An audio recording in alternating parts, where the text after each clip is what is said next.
আপনার কষ্টার্জিত টাকা কি সত্যিই সুরক্ষিত?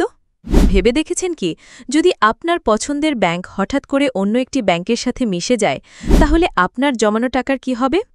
লাখ লাখ গ্রাহকের মনে এখন একটাই প্রশ্ন, ব্যাংক একীভূতকরণ কি আমাদের আমানতের জন্য হুমকি?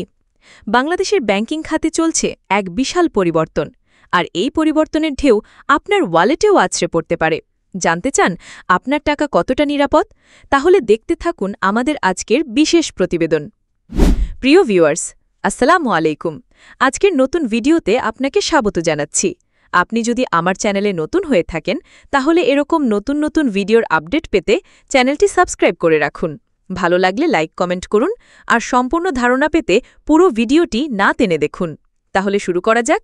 অর্থ উপদেষ্টার সাম্প্রতিক মন্তব্য বাংলাদেশের ব্যাংকিং সেক্টরে আলোচনার নতুন ঢেউ তুলেছে।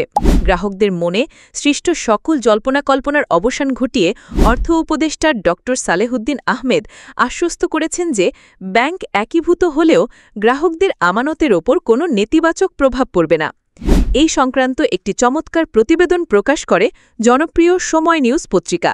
আপনারা স্ক্রিনে যেটা দেখতে পাচ্ছেন, পত্রিকায় বলা হচ্ছে, সচিবালয়ে সরকারি ক্রয় সংক্রান্ত উপদেষ্টা পরিষদ কমিটির বৈঠক শেষে সাংবাদিকদের সঙ্গে আলাপকালে তিনি এই গুরুত্বপূর্ণ তথ্যটি জানান।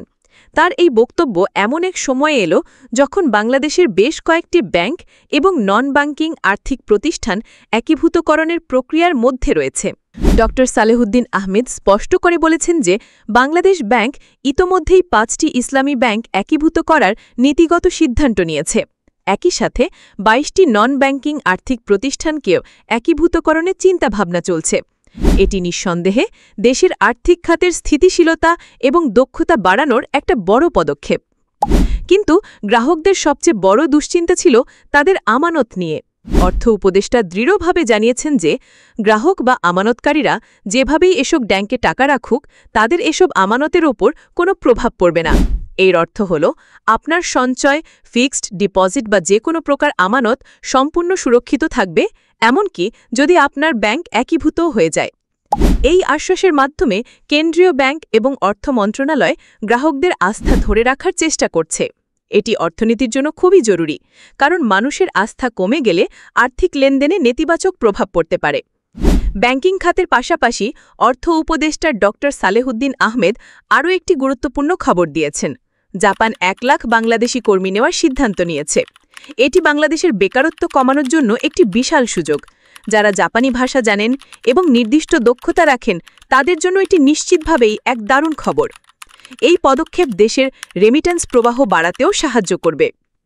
অন্যদিকে সরকারি যানবাহন নিয়েও কিছু গুরুত্বপূর্ণ সিদ্ধান্ত নেওয়া হয়েছে। আগামী জাতীয় নির্বাচনে মাঠ প্রশাসনের দায়িত্ব পালনের জন্য সরকার 300টি নতুন গাড়ি কেনার সিদ্ধান্ত নিয়েছে। তবে একটি মজার বিষয় হল, আগামী সরকারের মন্ত্রীদের জন্য 60টি গাড়ি কেনার জনপ্রশাসন মন্ত্রণালয়ের যে প্রস্তাব ছিল, সেটি বাতিল করা হয়েছে। অর্থাৎ জনসেবার দিকে নজর রেখে খরচ কমানোর একটি ইঙ্গিত এখানে পাওয়া যাচ্ছে।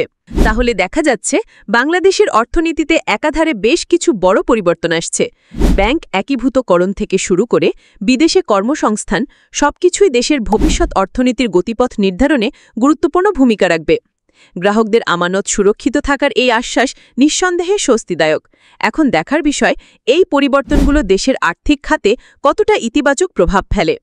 আপনার কি মনে হয়, ব্যাংক একীভূতকরণ কি একটা সঠিক সিদ্ধান্ত? আপনার মূল্যবান মতামত কমেন্ট করে জানান। আমাদের চ্যানেলে নতুন হলে সাবস্ক্রাইব করতে ভুলবেন না এবং বেল আইকনটি টিপে দিন, যাতে আমাদের কোনো আপডেট মিস না হয়।